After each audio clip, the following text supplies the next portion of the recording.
pessoal, cadê os meninos? Porque ela estava operando, né? Aí eu falei, eles estão por aí. Aí ela, não, acho que não vieram. Eu falei, estão. Aí ela depois, ela falou, tava com a doutora Jaqueline, ela estava operando.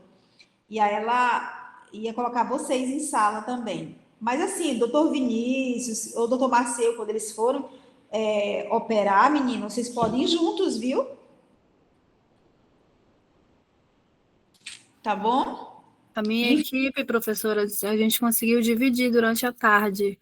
Aí uma equipe, foram 2 com a doutora Yasmin para consulta e ficou um centro cirúrgico com o Olha que doutor bom. Marcel.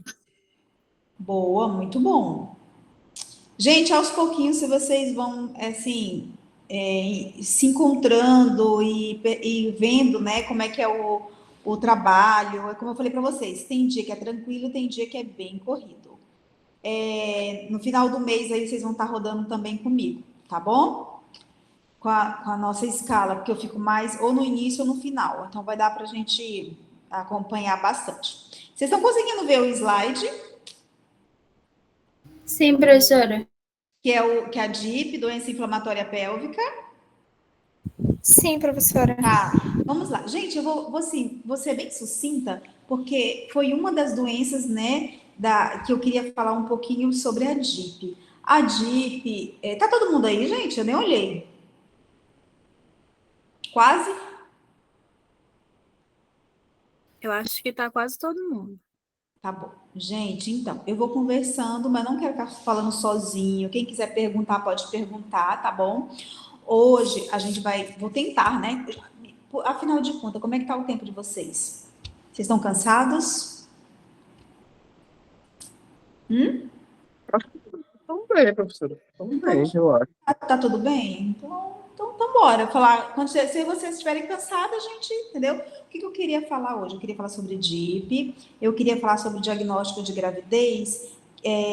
Inclusive, eu queria falar para vocês, além do diagnóstico de gravidez, quais são as alterações fisiológicas na gestação, tá bom? Então, se der tempo, a gente vai estar falando tudo sobre isso. Tá bom, meninos? Mas se tiver muito cansativo, a gente para e dá ou amanhã à tarde, o restante, a hora que vocês quiserem, tá bom?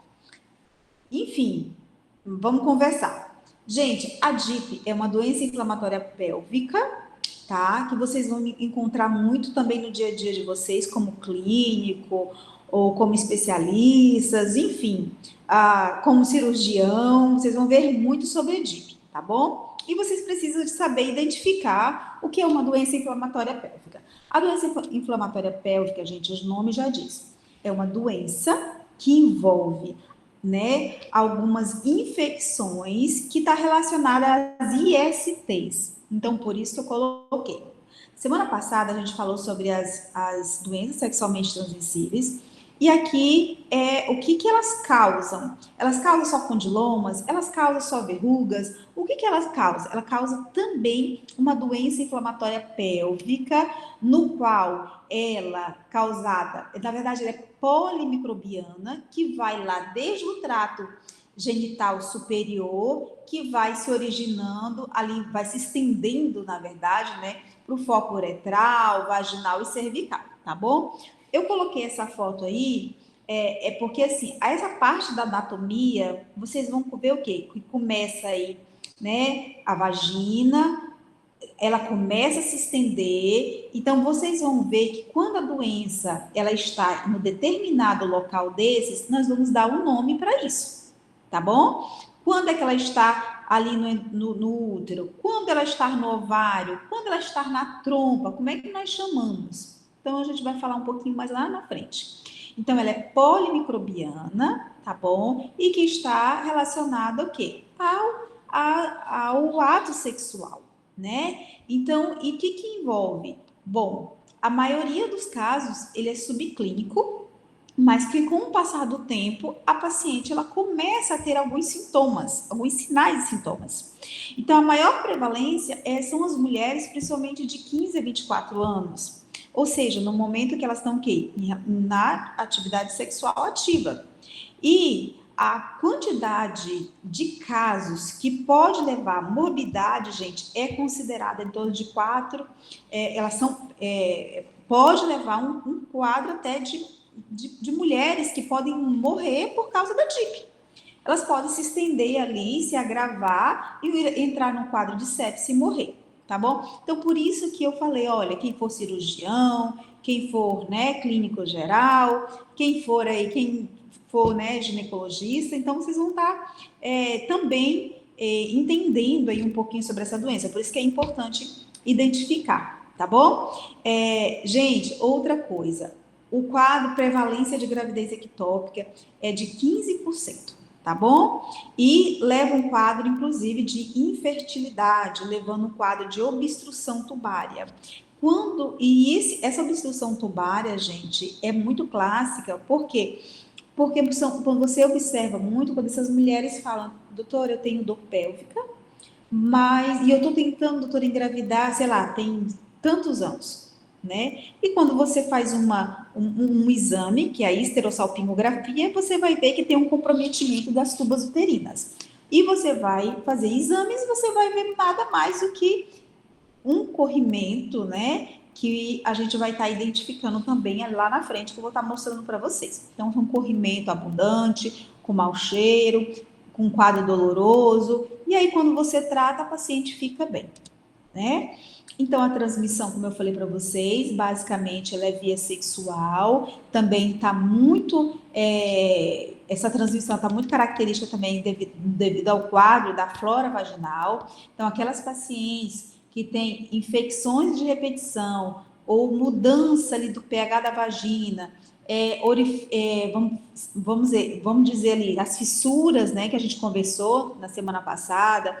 Então, tudo que leva a um quadro de que expõe, né, a flora vaginal também é um sinal de transmissão para essas doenças. Então, a virulência dos germes, gente,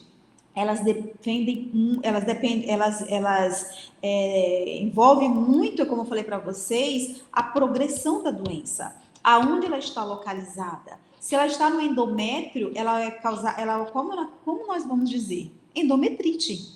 Quando ela vai se estendendo e vai para trompas, nós vamos chamar de salpingite. Essa salpingite pode ser uni ou bilateral, tá? E pelviperitonite, aonde ela começa a se estender mais ainda, levando na pelve e atingindo o peritônio, e nós chamamos de pelviperitonite. O que é a oforite? Oforite é quando tem uma inflamação ali do ovário. Lembrando, gente, que tudo isso que eu estou falando, ela está aonde ela está localizada, mas ela vai se estendendo e ela pode abranger tudo e mais, né, os outros órgãos. Periepatite é uma síndrome de First-Hutch-Court. O que é isso? Essa figura que eu coloquei aí para vocês é quando ela se estende, leva um quadro infeccioso e ela começa a ter múltiplas aderências. Por quê? Porque ela tem um líquido, esse líquido, ele é infeccioso e ele é inflamatório, causando ali um processo de aderências. Eu falo muito o exemplo, por exemplo, o que são essas aderências? Vamos imaginar que vocês foram para o supermercado e compraram um queijo fatiado. Então, quando molha esse queijo, vocês vão ver o quê? Que o queijo ele ficou o quê? Grudado no outro, certo? Então, essa síndrome de Vichy-Hutchinson, além de estar, né, bem aderido, ela vai estar causando um processo inflamatório muito, muito doloroso, tá, gente? Que em muitos casos levam até casos cirúrgicos, né? Quando você faz um tratamento que desinflama, entre aspas, né? Mas a aderência, ela permanece. Então, essa paciente, ela vai passar basicamente a vida inteira reclamando, eu tenho dor pélvica, eu tenho dor pélvica. Aí, na ultrassom, vocês observam, muitas das ultrassons não são visualizadas. Qual o diagnóstico preferencial para esses casos? A gente vai pedir uma ressonância, pode pedir uma ultrassom, né, com preparo intestinal, e aí quando esse processo não Professora, é uma tratado, dúvida. Essas aderências, fica local, tipo, anterior, com a parede posterior. aderência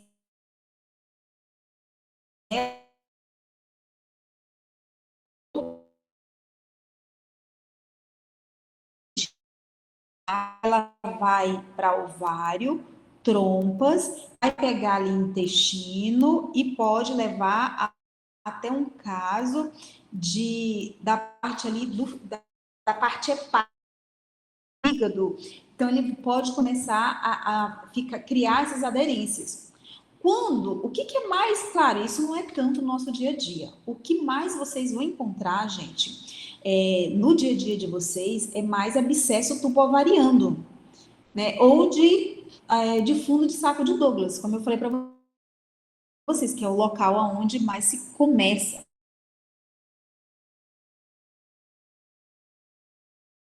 Paciente, né, na idade jovem, e que ela falar, ai, tá doendo muito, abdominal, vão pensar em abscesso tubovariano. O que essa menina tem? Olha, você sente dor na relação sexual? Sinto. Ou não, gente, às vezes é de forma súbita. E aí, quando vocês palpam essa paciente, ela tem um quadro de peritonite, ela tem um abdômen doloroso. Vocês vão ver isso demais e estudando aí cirúrgica, vocês vão ver isso demais. Então, quando vocês avaliam o paciente que ele tem um abdômen doloroso, um abdômen agudo, em jovens, vocês têm que pensar em duas coisas principais. Gente, eu tô falando isso para vocês, vocês guardem isso na memória de vocês. Quando vocês pegam uma jovem com dor pélvica, vocês têm que pensar em abscesso tubovariano, vocês têm que pensar qual o outro diagnóstico diferencial? Gravidez ectópica e o outro, apendicite do lado direito. Mas vocês têm que pensar, né, em jovens, há mais de 10 casos clínicos, assim, que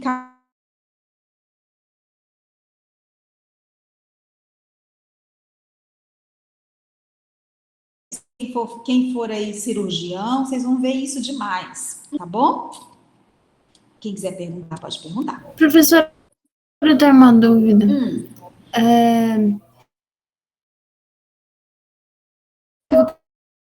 Pode perguntar. Não tem pergunta besta, gente. Pode perguntar. Demora muito quando a mulher ela é porque essa infecção ela tá há muito tempo ali. Exatamente.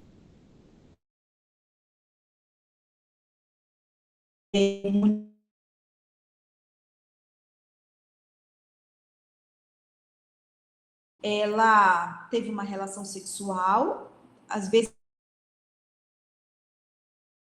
germes, né, que estão,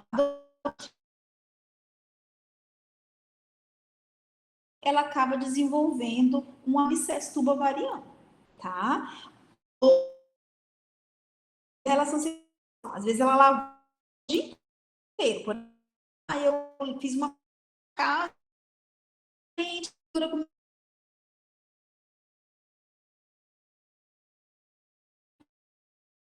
tá doendo bem aqui, ó. Ela aponta e essa situação começa a piorar, doer. Quantas vezes, gente?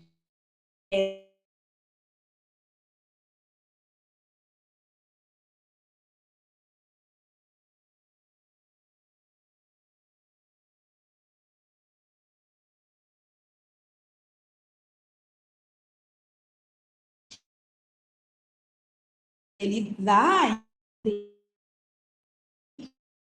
o não, tudo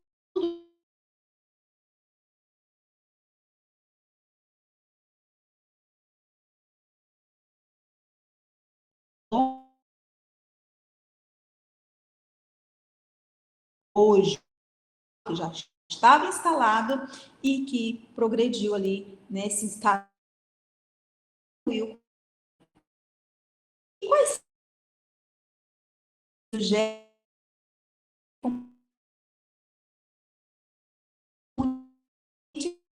que define a progressão? Uma perihepatítica, como eu falei, vai depender o quê? Se de repente ela usa, se ela fuma, se ela usa drogas, se ela usa alimentos muito industrializados.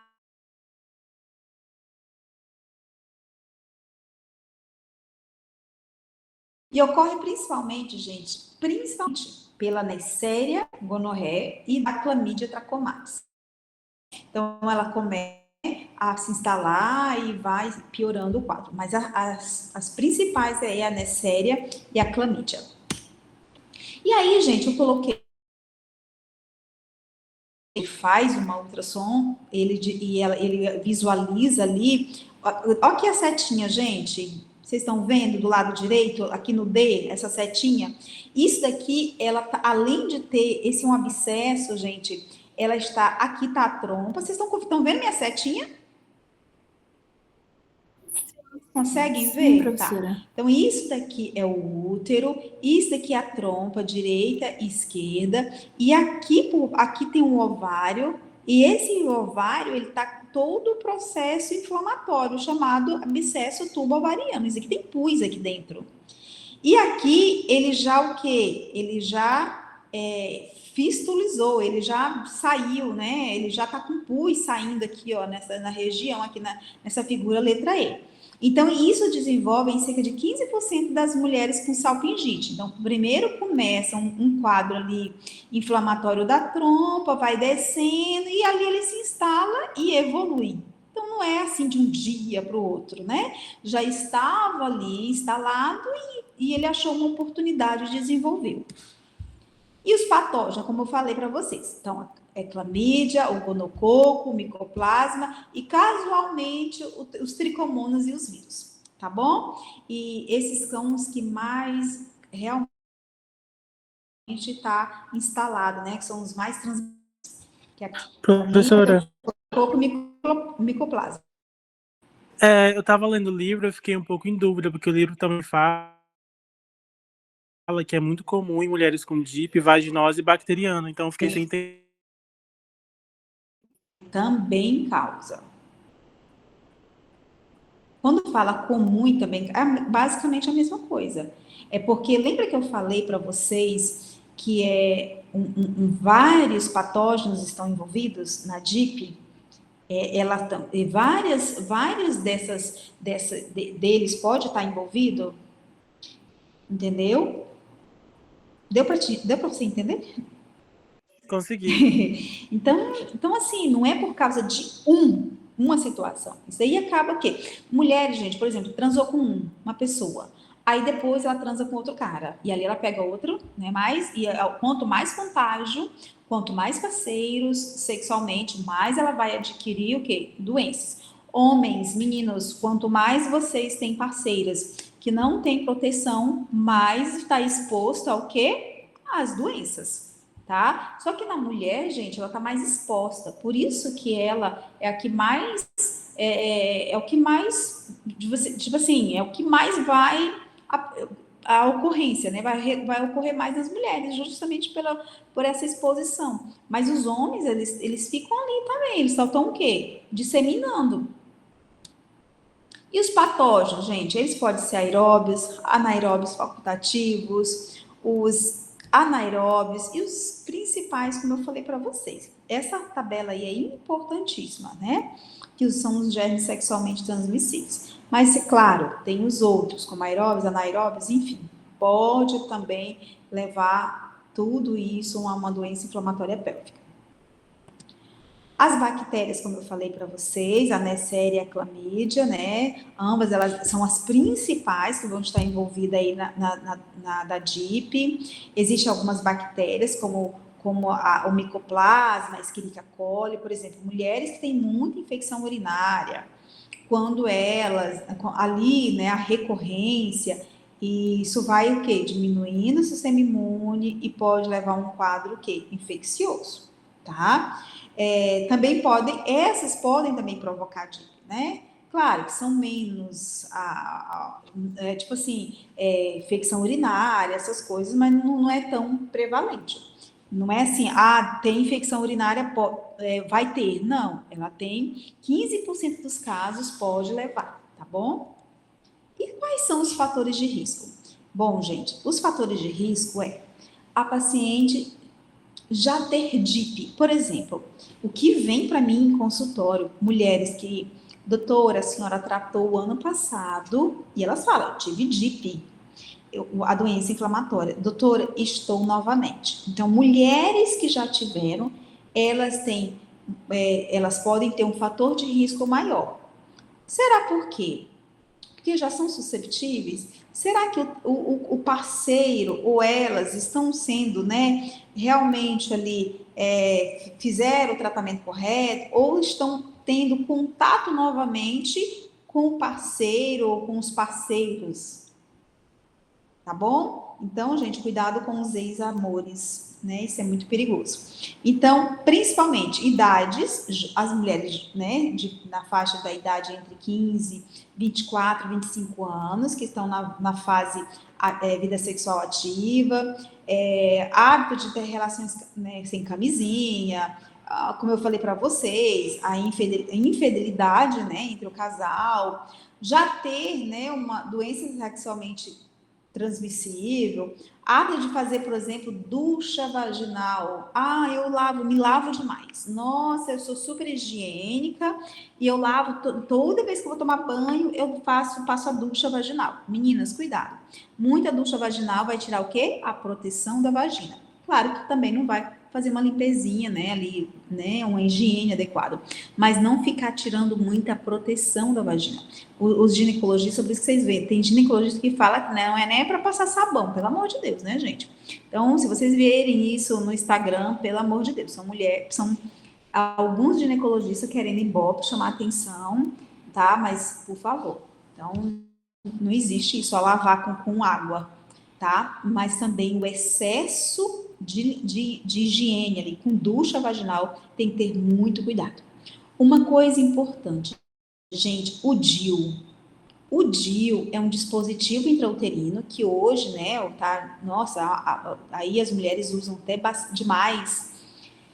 E isso, ele é muito bom, tá? O DIU, ele é maravilhoso. Existem vários tipos de DIU no mercado.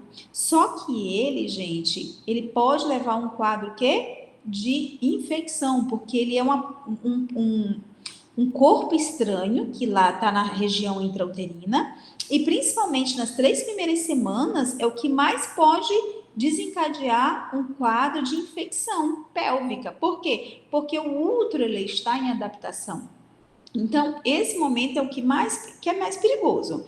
Então, mulheres que usam DIU, já teve cirurgião que chegou para mim e falou assim, Jaqueline, tira o DIU daquela paciente, porque eu já tratei, já fiz tudo, mas eu acho que é DIP, senão eu vou ter que abrir a barriga da mulher e eu não acho que é o diagnóstico. Então, assim, enquanto eu não tirei o DIU, a mulher vivia com a barriga distendida, aí ela tinha associado a uma colelictise.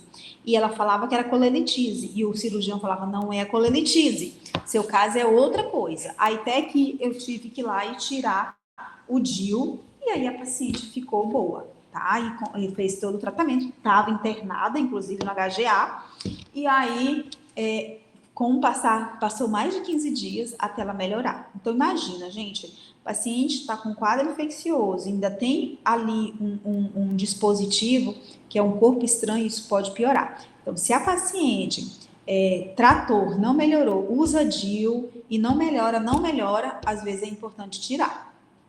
Tá bom? Então, um dos fatores aí de risco, não se esqueça, o DIU, tá?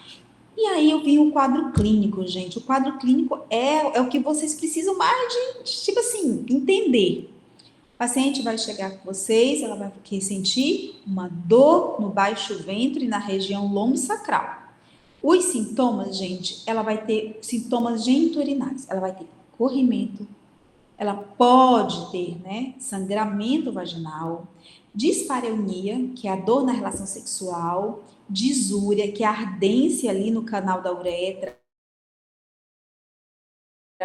pode ter febre, dor no hipocôndrio direito e náuseas ou vômitos. Os vômitos tem que se atentar para isso. Lembra do caso da perihepatite que eu falei lá para vocês? Então, quando tem vômitos, tem que pensar se essa DIP não está se estendendo lá para a parte hepática, tá bom? Então, é isso que tem que ter cuidado.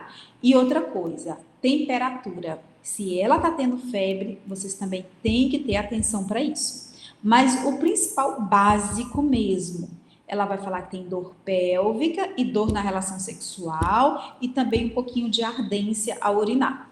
Então, aí você fala assim, mas é infecção urinária? Não, gente, o gonococo, ele faz isso. Então, o gonococo, ele dá ardência. Então, por isso que requer. Aí, quando ela falou, aí você vai para o exame físico. E aí, qual é o exame físico, né? Ela vai ter dor à palpação e descompressão brusca, dolorosa no baixo do olho. Quando você toca essa paciente, ou quando você vai colocar o espéculo, gente, ela fala, tô sentindo muita dor. Então, só de triscar ali no colo uterino, ela sente dor. Por isso que quando ela vai ter relação, quando o pênis entra na vagina, que bate lá no colo do útero, não é na entrada da vagina, tá, gente? Entrada da vagina é uma coisa e quando bate, por isso que você tem que perguntar. Quando você sente essa dispareunia, essa dor na relação sexual, é de entrada ou é de profundidade? E essa dor, ela é de profundidade, tá? Quando, como eu falei para vocês, quando vocês palpam ali, né, que se vocês triscam no colo do útero, ou com espéculo, com a parte do toque vaginal, ela vai sentir dor.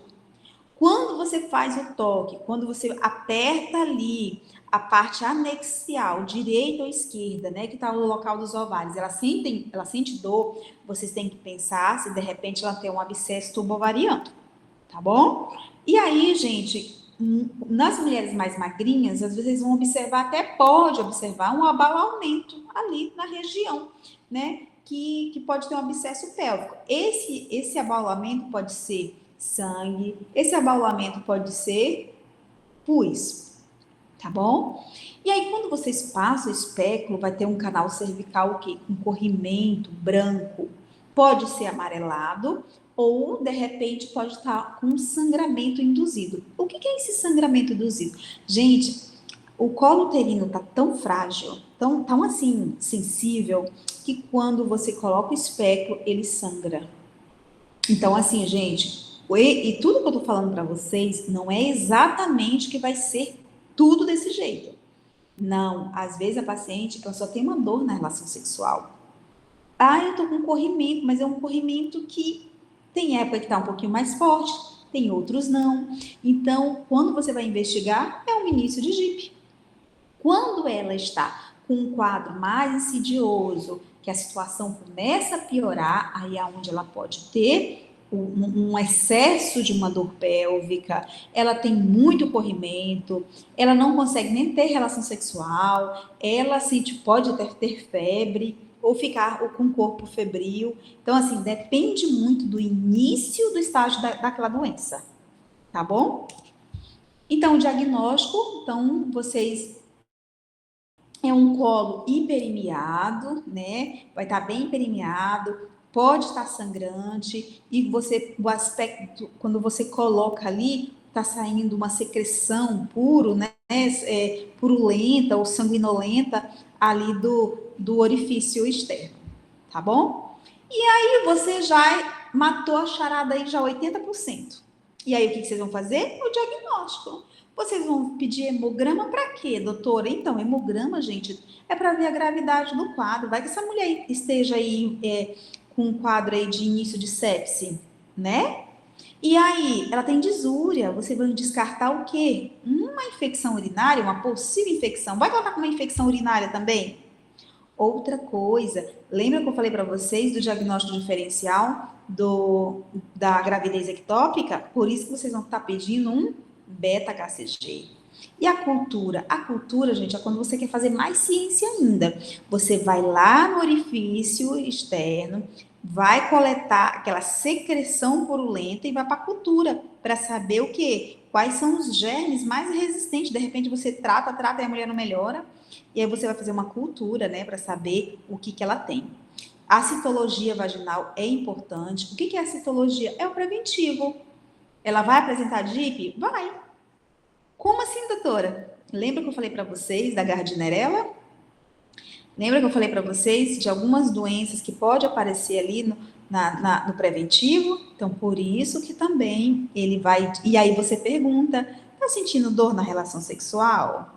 Você está sentindo dor pélvica? Elas vão falar demais, mas nem toda dor pélvica é uma DIP, tá bom? Uma dor pélvica pode ser somente uma vaginose, Então, e aí, é importante o quê? É a clínica do paciente, gente. Como eu falei, 80% é a clínica do paciente. E o padrão ouro, eu estou em dúvida, então vamos para a laparoscopia, tá? Gente, a laparoscopia é o estudo, né, ali daquela região, se realmente tem. A gente fica fazendo isso no nosso dia a dia? É óbvio que não, tá bom? Mas uma coisa que vocês têm que entender para a prova, que existe o padrão ouro, que é a laparoscopia.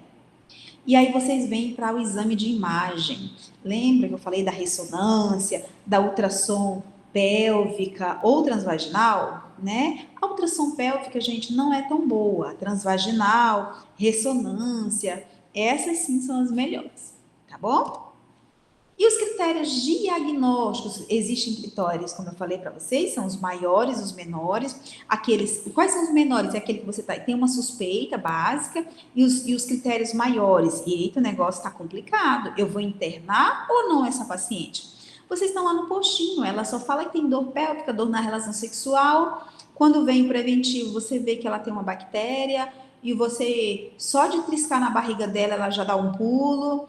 E aí, tá dando febre ou não? Então, assim, é aonde vocês vão ver, né? Quais são os critérios maiores? Ela tem dor no hipogastro, dor na palpação dos anexos e dor na mobilização do colo. Doutor, como assim? O que que é isso? Mobilização do colo. É quando você faz o toque vaginal e mobiliza. Você faz uma hiperflexãozinha ali do colo uterino. E aí ela sente muita dor. Já os critérios menores, né?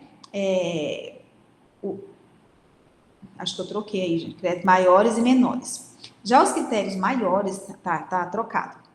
Os menores é dor hipogastro, dor da palpação dos anéis e imobilização do colo.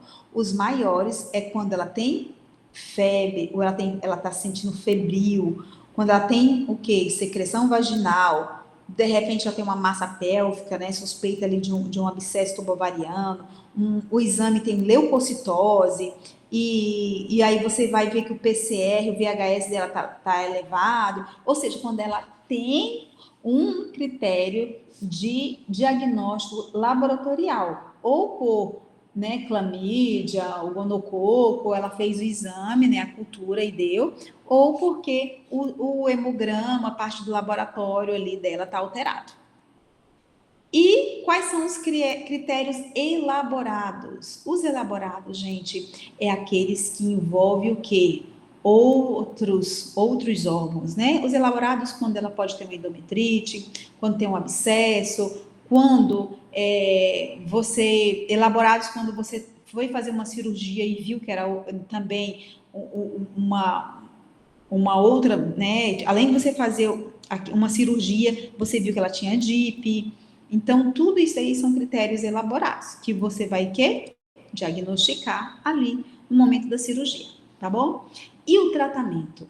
Gente, esse tratamento aí vocês têm que ser de cor e salteado, tá bom? O tratamento, ele pode ser tanto ambulatorial como hospitalar. O ambulatorial vamos dizer, acho que 90, 95% dos casos, gente. O ambulatorial, vocês vão fazer o quê? Ceftraxona, em dose única, que é de 500 miligramas, associado com doxiciclina e metronidazol. Então, vocês vão fazer uma tríade. A ceftraxona, que é em dose única, vocês vão fazer a doxiciclina de 100 miligramas, um comprimido de 12 em 12 horas por 14 dias. Vocês lembram que a gente tratava algumas doenças, né, que é a vaginose bacteriana, que era 7 dias? Então, aqui na DIP, vocês vão tratar por 14 dias. Então, vocês vão colocar ceftraxona, doxiciclina e metronidazol por 14 dias. Então, quem quiser aí bater fotos aí, acho que eu até passei para vocês semana passada ou não? Eu acho que eu passei essa aula para vocês. Passou sim, professora. Pois é.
medicação, é uma situação que pode levar, né, levar um quadro de aumento da morbidade ou da mortalidade.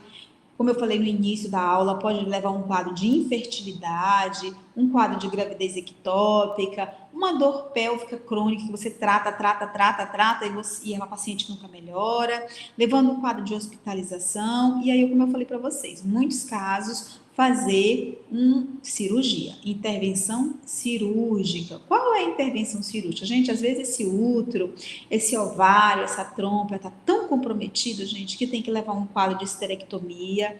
Só que tem que ter muito cuidado, porque a paciente já tem um quadro de infecção naquele local. Quando você faz a cirurgia, pode se estender e piorar mais ainda. Então, geralmente, eu trato primeiro, mesmo que elas não respondem bem, eu faço o tratamento. Quantas vezes você identifica a paciente que tem mioma, elas precisam fazer uma esterectomia por miomatose uterina, mas elas acham que está doendo por causa do mioma e, na verdade, é uma DIP. Então, mas aí o caso é cirúrgico? É cirúrgico, mas aí a gente acaba tratando essa paciente para fazer cirurgia, para fazer uma cirurgia mais segura, né, gente? Para não ter risco infeccioso. Aqui estão as bibliografias, geralmente Ministério da Saúde, Febrasgo, enfim, gente, tudo a gente, na obstetrícia e na ginecologia, a gente faz, né, um apanhado geral mesmo. Dúvidas? Professora, eu tenho uma dúvida sobre o tratamento do parceiro. Precisa fazer algum exame ou não tem a necessidade? Não tem necessidade. É só fazer mesmo, né? Não tem necessidade, porque tem relação sexual, tá ali exposto, né? Aí o homem vai falar assim, eu não sinto nada, por que você quer que me dá isso daqui? Eu não sinto nada. Aí, gente, vocês explicam, né, com todo carinho, que não, o problema não é nele, que o problema é nela, mas que é importante ele fazer o tratamento, tá? Gente, a ignorância é muito além, né, devido à falta de conhecimento. Então, vocês têm que saber muito lidar com o paciente de vocês. Resumindo, nunca fale que a doença foi dele, porque você não vai saber que foi dele mesmo que você pegou, tá bom? Às vezes, você que passou, a mulher que passou para ele, e não realmente ela pegou daquela pessoa, né? Dali foi uma situação que ocorreu. Às vezes, a mulher teve só um parceiro na vida, ou não, né? Dependendo. E aí, no primeiro momento ali que teve oportunidade, a bactéria, né, a doença se estendeu. Então, assim, por isso, gente, que trata o parceiro não precisa fazer o exame. Aí, se o homem falou assim, eu não quero mais saber daquela mulher, não quero, o homem pode fazer o exame? Pode. Ele vai fazer a cultura da secreção ali da uretra, ele vai fazer a cultura e vai ver, né, o que está ali concentrado ali, ou uma doença, mesmo que ele não esteja sentindo nada, tá? Então, o urologista, ele vai pedir ali um exame da secreção, tá? Então, pode ter uretrite, pode ter tudo que, né, no homem ali, às vezes, o homem só sente pouca ardência, mas assim, os homens, gente, quando tem alguma coisa, ele sente logo, ele vê que não está ainda 100%, tá bom? Gente, vocês não estão dormindo não, né? Não, prof. Ou vocês deixaram a tela ligada aí e estão inventando moda? Não. Tá, vocês estão de olho em vocês, viu? Ó, tá faltando um, só tem 36 aqui, são 39? Vocês me enrolam, não, vou contar para 3, sim.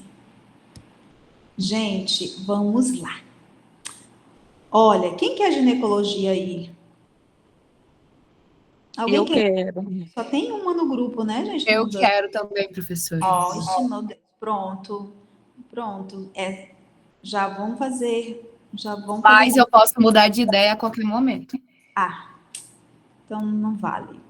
Tô brincando, gente. Vamos lá. Antes de vocês serem, né, especialistas, vocês também precisam o quê? De ser clínicos. E esses clínicos, às vezes, não entram no primeiro ano na residência e precisam de ganhar dinheiro, né?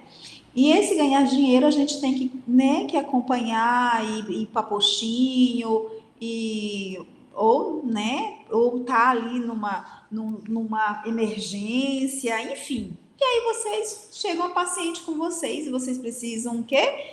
De ter um segundo olhar, pensamento, né? E aí você olha para uma mulher e aí você pensa, será que ela não está grávida? E aí você vai ver o diagnóstico de gravidez, né? E aí você pensa, será que essa mulher não está grávida?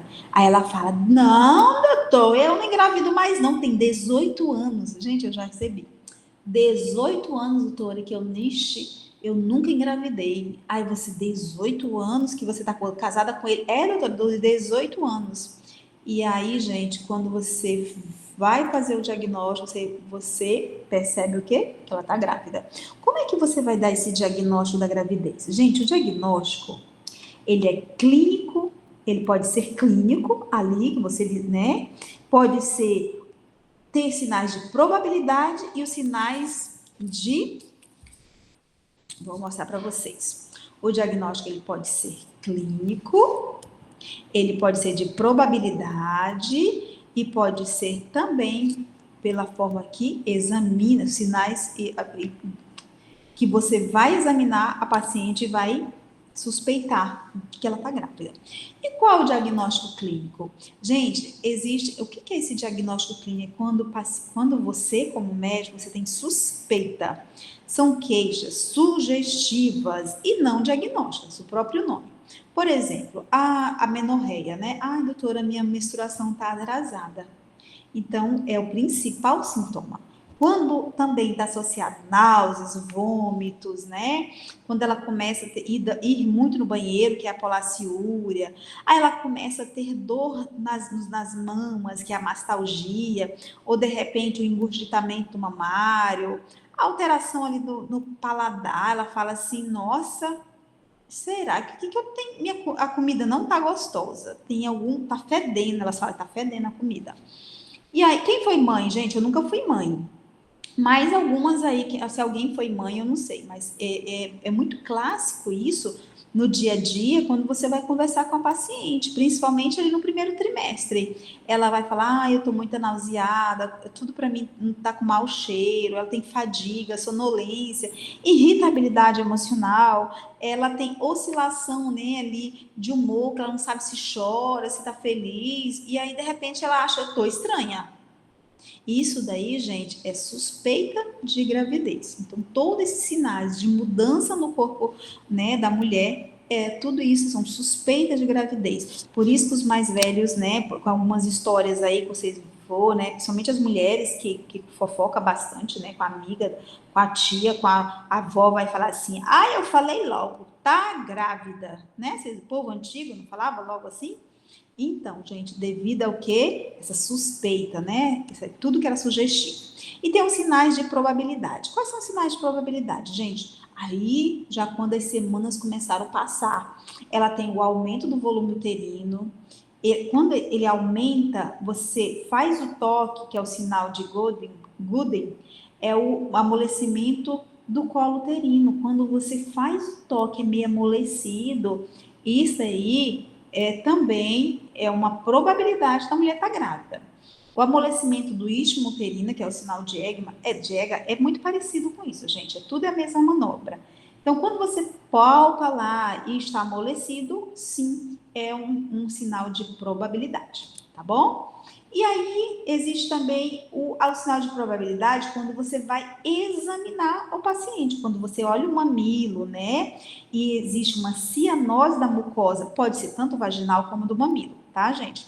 A vagina, ela está um pouquinho mais escurecida, ou o mamilo está um pouquinho mais avermelhado, né?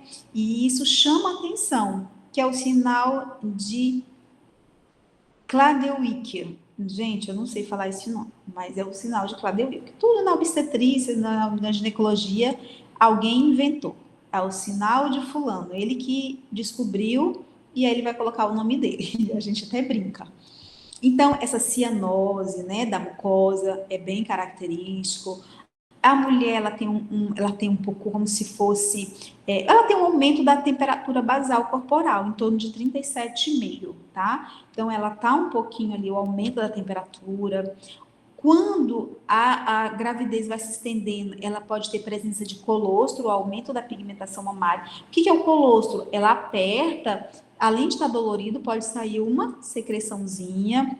E aí vem os testes imunológicos, né? Quais são os testes imunológicos? Gente, são aqueles da farmácia, tá bom? E que devem ser confirmados, né? Por imagem e também pelo laboratorial, tá bom? E esses testes, gente, de farmácia, é 99%. Então, geralmente, quando faz, gente, olha, eu nunca vi um errar. Pelo menos todas que passam comigo, quando faz o teste de farmácia, tu pode fazer o teste laboratorial que vai dar positivo. Aí tem gente, claro, tem os sinais de certeza, é aquele que confirma, é aquele que você vai ouvir pelo sonar e vai ter o batimento. O batimento, dependendo do sonar, se for bom, gente, de 10 a 12 semanas, tá? Um bom sonar aí, mas igual os nosso dia a dia, às vezes, nossa, até com 18 semanas, 20 é difícil.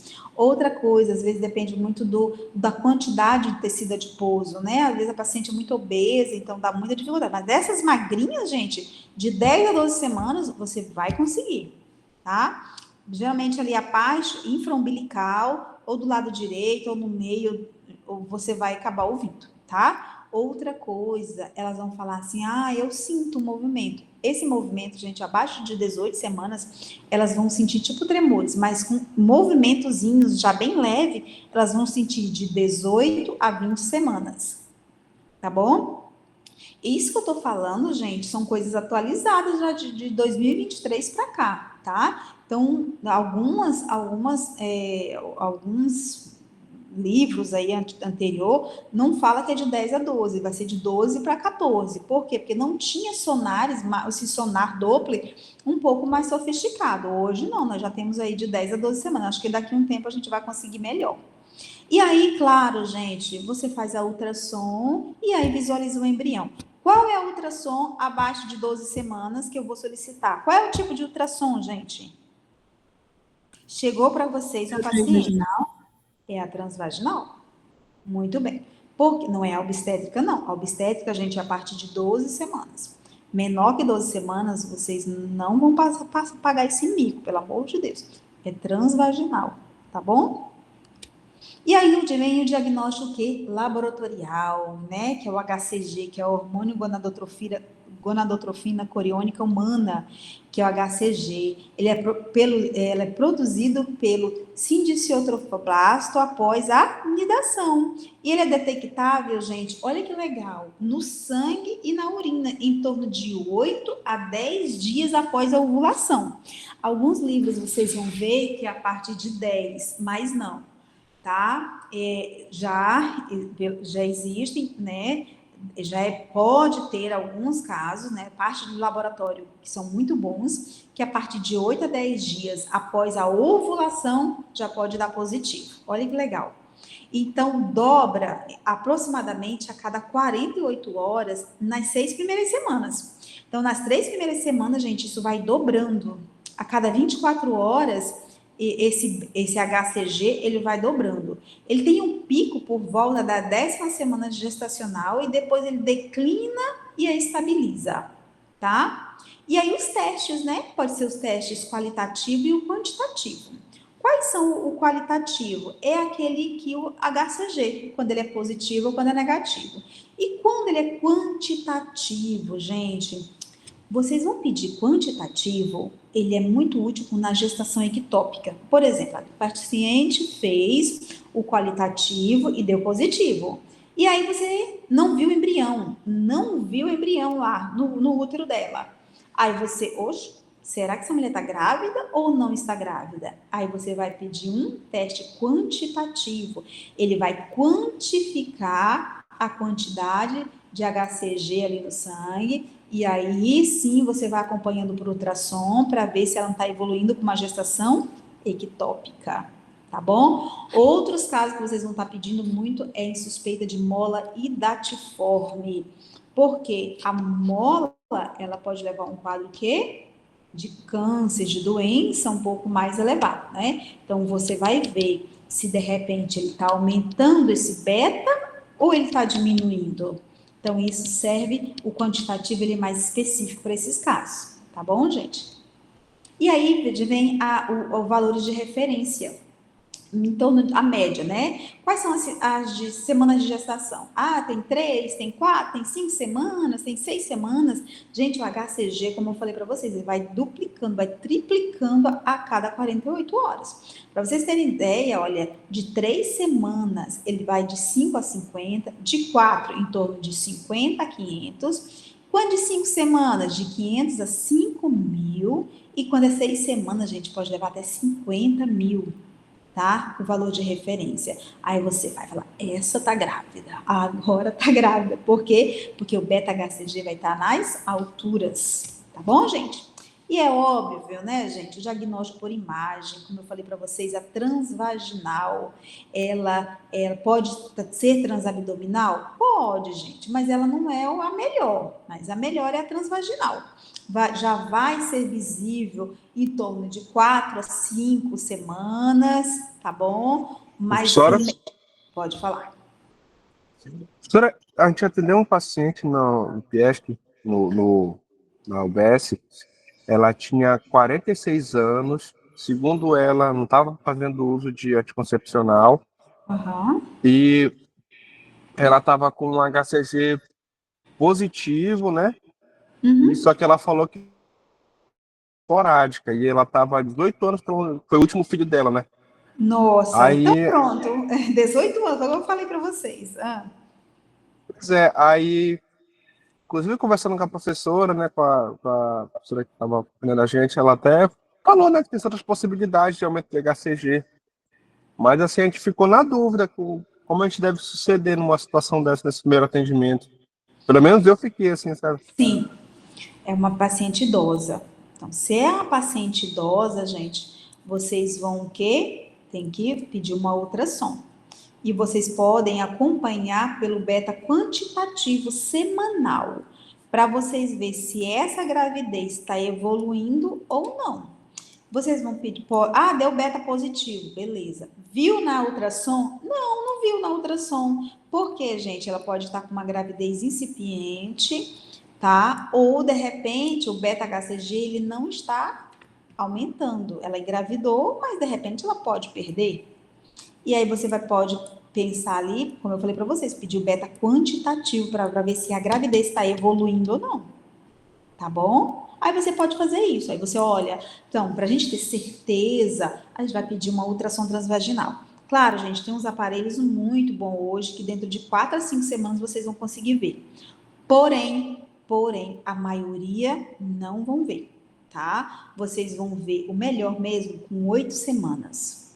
É mais visível na ultrassom transvaginal, de preferência, 8 semanas. Aí tá lá o batimento, lindo e maravilhoso. Se vocês estão no postinho, para não errar na solicitação da transvaginal, você vai ver mais ou menos a data da última menstruação e você fala, olha, semana que vem você faz. Gente, quando ela faz, tá lá o batimentozinho, né? A transabdominal, né, que é aquela por cima, ali de repente ela achando que era um abdômen agudo, vamos lá. Uma menina de 9 anos, que talvez está sendo... está tendo relação com o primo, ou de repente ela está sendo aliciada, ou por alguém da família, infelizmente. Gente, eu peguei um caso com uma menina de 9 anos na Santa Casa, que ela começou a sentir uma dor abdominal, quando a mãe levou no postinho, o médico clínico, claro, pediu uma abdominal, porque teoricamente era menina virgem, né, 9 anos. Quando ela veio, gente... rapidamente foi acionada, a mãe não sabia, ela estava sendo, o padrasto estava aliciando aquela criança, 9 anos. E era uma criança mesmo, gente, uma criança que você olhava para a cara da menina, e aí é onde ela entrou com aborto legal. Gente, que situação chata. E aí, quando você obstetra, que entra um caso de aborto legal, E numa criança dessa, gente, você tem que colocar um comprimido na vagina para ela abortar, gente, é de cortar o coração. Aí é onde fere os nossos princípios, tem várias situações aí que é muito complicado.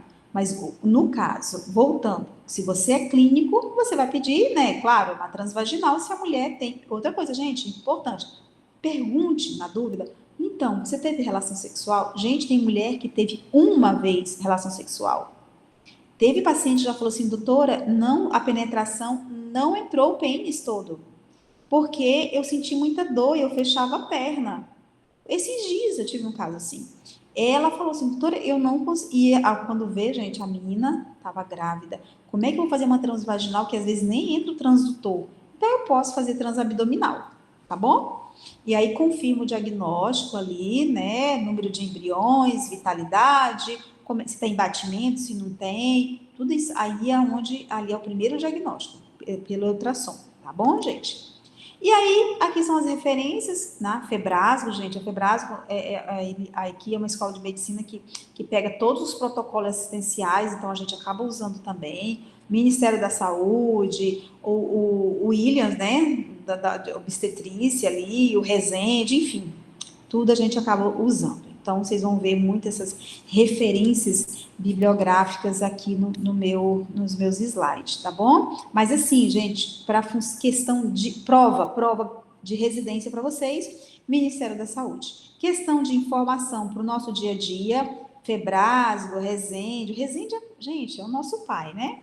Então, obstetrícia, a gente defende aí o Resende, o Williams, enfim, nosso pai da obstetrícia. Então, tá aí. Perguntas? Ei, vocês estão saindo. Não vou dar mais aula para vocês. Só tem aqui 26. Prof, a senhora pode mandar esse slide pra gente? Não, estão tudo com verme. Gente, como é que vocês ficam saindo? Não vou dar Teve, não. professor, tô aqui. Eu não fiquei. Vocês são, vocês querem Todo mundo aí. slide para poder ficar faltando na aula. Não, professora, eu fiquei prestando atenção toda na sua aula, tava maravilhosa. Só as meninas que querem obstetrícia e ginecologia que estão prestando atenção. Os meninos estão achando que é bobageira. 36 aqui na aula. Vocês têm que Que fechar a nada, prova. professor, eu gosto da área, porque eu não vou fazer Vocês não me especialização, né, mas... Ei, gente, vocês têm que fechar a prova de obstetrícia e ginecologia. Vocês têm que tirar 10 para poder passar nas provas de residência.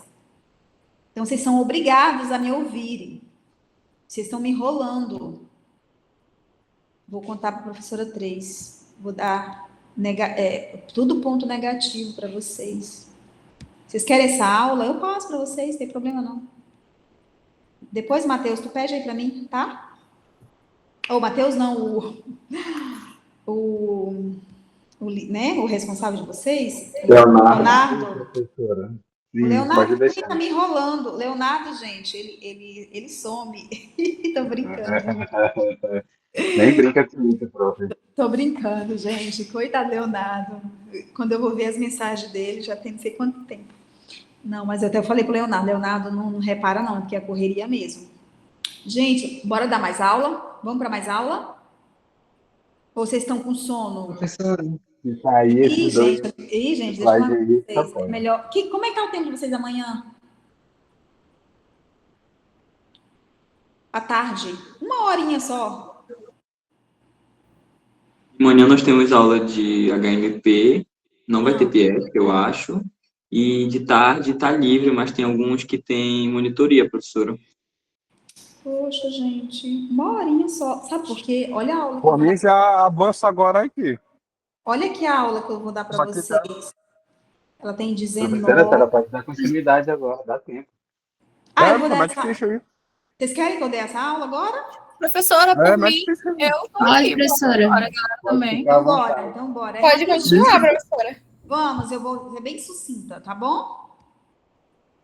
Ok. Olha aí, ó. Gente, eu vou falar para vocês sobre o que é gestação normal e desenvolvimento do conceito. Então, agora vocês já sabem diagnosticar uma gravidez, certo? Um diagnóstico de gravidez, vocês já sabem diagnosticar, vocês já sabem examinar o paciente, vocês já sabem pedir exames, não é isso?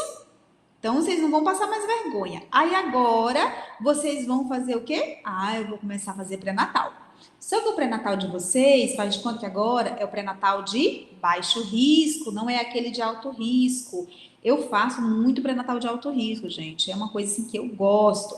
Mas no posto de saúde, né, a unidade básica de saúde, ela trabalha com o básico, né? Com aquele pré-natal que é o básico mesmo, né? Do primeiro, segundo, terceiro trimestre, que não tem patologias associadas. Então, aqui eu vou estar falando algo para vocês que é importante, tanto para o postinho de saúde, como também para quem estiver rodando no HGA. Gente, vocês têm que entender que o que é esperado numa gestação. O que é uma gestação normal?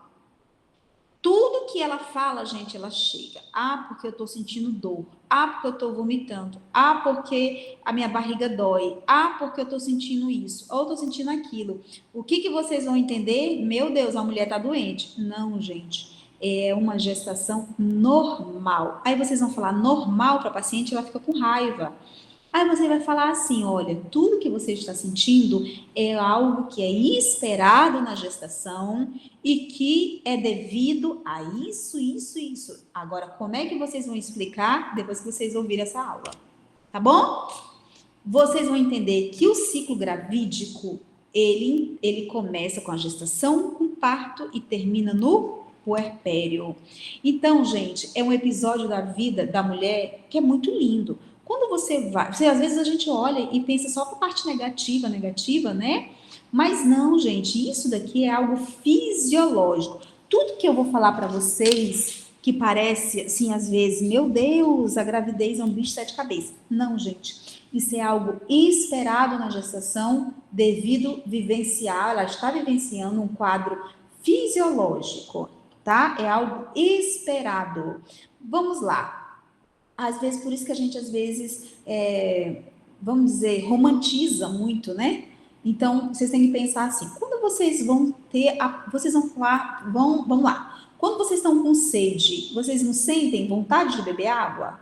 E quando vocês estão com muita, muita sede, aquilo não incomoda? Ou quando vocês estão com vontade de fazer xixi, né? Estão querendo urinar. Nossa, aqui dali o quê? É algo que dói, a bexiga está doendo. Então, isso é normal?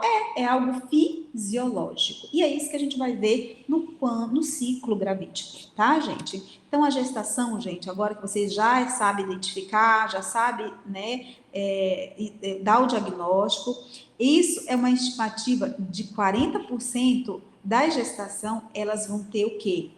Claro, tem a parte da gestação fisiológica, mas 40% das pacientes, gente, ela pode se tornar o quê? Elas podem ter algum quadro patológico, que a gente vai estar vendo nas outras próximas aulas, que é pré-eclâmpsia, diabetes, né, hipertiroidismo, algumas outras doenças. Mas o que eu vou estar falando aqui é o quê? Que é o que é fisiológico, tá bom? Então, assim, gente, pode levar um quadro também de morbidade, né? Quando a gestação não é acompanhada, quando no pré-natal ela não tem os devidos cuidados, isso é uma situação que tem preocupado. Hoje, inclusive, até me falaram sobre isso, que o Pará está se preocupando muito pelo quantitativo de mulheres que existem no estado do Pará. Quando a gente vai ver a relação de morbidade materna, é muito grande para um estado que é tão grande e que, né, que isso tem preocupado os gestores em relação a isso. Então, por que as mulheres estão morrendo no parto ou na gestação? Por que elas estão morrendo? Devido ao quê? Será que é culpa da mulher? Às vezes, gente, é o profissional que não está fazendo um bom pré-natal naquela paciente. E aí, gente, vem a gestação. A gestação ela é um período de modificações, como eu falei para vocês, fisiológicas, anatomia da paciente, tanto a anatomia como a parte psicológica, social da mulher, ela vai estar o quê? Modificando. Diversos fatores também podem estar, né, envolvidos para a manutenção da gestação. Existe alguma adaptação daquele organismo durante esse período aí de 9 meses, né? Então, tem uma alta velocidade de crescimento fetal e uma maior vulnerabilidade entre mãe e filho. A duração da gestação, gente, ela pode ser classificada como dias, semanas, meses solares ou meses lunares. Por isso que antigamente era tanto, né, falar sobre 9 meses, 9 meses. Quando a gente vai falar de semanas, né, aí ela pode ter 40 semanas ou 40 semanas que a gente fala, gente, é um marco principal. Ela pode ter um pouco a mais ou um pouco a menos, tá bom? Isso é a gestação a termo. E aí, a partir também, a gente faz o quê? Em primeira consulta, a gente vai fazer pelo cálculo da data da última menstruação. Só que isso não é tão fidedigno. Por isso, quando vocês forem para o hospital, gente, vocês vão ver. Me veja a primeira e última ultrassom. A primeira ultrassom, gente, eu vou calcular qual a idade gestacional e a DUM não é muito fidedigno. Por quê? Porque às vezes ela menstruou estando grávida, ou aconteceu alguma coisa que ela esqueceu, não lembra bem a data. Então, assim, por isso que no HGA a gente leva em consideração sempre a primeira ultrassom. E ela é mais fidedigna quando ela é feita no primeiro trimestre, ou seja, até 12 semanas. Professora, uma dúvida. A gente pegou um caso na UBS que a paciente ela engravidou amamentando. Então, ela não sabia a data da última menstruação dela. Sim. Mas a pessoa, onde ela foi fazer a ultrassom foi um lugar tão precário que no laudo não tinha a data provável do parto nem a idade gestacional pela ultrassom. Sim. Aí, nesse caso, o que a gente faz para tentar estimar essa idade gestacional? Então, ela já estava bem volumosa a barriga ou estava no início ainda? Professora, a gente não conseguiu fazer esse cálculo direito, porque como ela era já uma paciente um pouco acima do peso e ela estava amamentando. O último filho dela estava com 1 ano e 7 meses, algo assim. Nossa. Então, o corpo dela ainda não tinha voltado. Então, ficou uma grande dúvida em relação a essa paciente. Na dúvida, se ela fez em um lugar muito precário, você vai pedir uma nova ultrassom. E se for em um local de um colega de vocês, se for numa clínica que vocês falam, olha, esse daqui é uma clínica boa, é um médico de confiança, vocês vão levar em consideração aquela ultrassom. Se caso o ultrassonografista avaliou, né, o fêmur, o perímetro cefálico, gente, peça para ela fazer, resumindo, em uma clínica ou com um médico de confiança, porque ele é o que vai mais nortear vocês, através do tamanho, tudo de acordo com as mensurações ali do tamanho do bebê. Aí sim vai dar uma data mais ou menos assim, uma estimativa melhor para vocês. Nesse caso que não se sabe, né? Tá. Pode engravidar amamentando? Pode, a partir de 6 meses, gente, porque quando o bebê ele começa a amamentar, e ele está amamentando e come papinha, tudo que é amassadinho, sopinha, caldinho, frutinha, o bebê não está mais com a amamentação exclusiva. É importante o quê? Entrar com anticoncepcional. Por isso que a mulher vai engravidar, tá bom? E os períodos gestacionais, gente? Então, começa com o período embrionário, que vai da fecundação até 12 semanas. O período fetal, gente, é quando ele tem mais de 12 semanas, ou seja, de 13 a 40 semanas. Ali é o período fetal. Então, por isso vocês vão falar assim, período embrionário até 12 semanas, que é o crescimento. E aí vem o nascimento prematuro, a termo e pós-termo. Quando é prematuro? Quando ele é menor que 37 semanas. Quando ele é a termo, de 37 a 42. Quando é pós-termo, a partir de 42 semanas e 1 dia. Pelo amor de Deus, né? A gente tem que ter muito cuidado com quando você vai avaliar a paciente, ela está aí com 41, 42 semanas. Muita atenção. Gente, a idade gestacional pela altura uterina, por isso que tem isso em algumas carteirinhas, ela está muito equivalente ali à altura uterina com a idade gestacional entre 20 a 34 semanas, tá bom? E aí é onde você vai ver o percentil, se está acima de 90 ou menor que 90. Então, assim, entre 20 a 24 é o que é fidedigno ali em relação à altura uterina e idade gestacional, tá bom? E as adaptações, gente? Então, a paciente, ela começa Primeira coisa são as adaptações, o quê? Hormonais. E é aquela chuva, né, de transtornos ali hormonais. Tanto os hormonais como imunológicos, a parte anatômica da paciente, a parte metabólica, nutricional. Então, gente, é tão complicado para uma mulher. Eu que acompanho assim o pré-natal, você ter que conversar com aquela paciente, você tem que orientar cada detalhe do que ela está passando, do que está por vir ainda. Não estou falando de parto, não. Infelizmente, numa emergência, vocês não vão ver muito isso. No municipal, vocês vão ver o quê? Vocês vão pegar ali já a reta final. Por quê? Porque cabe quem vai fazer o pré-natal explicar detalhadamente. Infelizmente, gente, devido ao grande fluxo, né, de pacientes, infelizmente no SUS não dá tempo de você explicar cada detalhe. Eu até vejo que o SUS, acho que deveria ter uma cartilha para ensinar esses pacientes, para ela poder pelo menos ler, ou arrumar aí, sei lá, alguma cartilha online, já que hoje tudo, né, quer ficar no Instagram e outras coisas. Use alguma forma para elas reconhecer o corpo delas. Então, infelizmente, nosso país não tem ainda, né, algo. Tem as cartilhas aí, mas tudo requer o quê? Tudo é despesa, né? Então, para a parte aí do SUS, eles não têm muito interesse. Mas no particular, cabe o médico ter que explicar tudo direitinho. Geralmente é 1 hora de atendimento no particular, ou que você tem que ensinar, você tem que explicar, você tem que orientar quais são as fases do que ela está passando.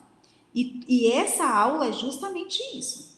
Então, gente, vamos lá. Para a parte hormonal. Então, ela tem uma alta produção dos hormônios, que são mais de 30. Mas, assim, gente, qual é o principal hormônio da gravidez? A progesterona. E a manutenção do corpo lúteo até o 4º mês de gestação, gente, quem predomina mais é a progesterona. E claro, como eu falei para vocês, existem outros, né? Que é o HCG, o HGH, a relaxina, as inibinas. Então, todos que fazem o processo ali, né, de produção hormonal, mas quem prevalece é a progesterona.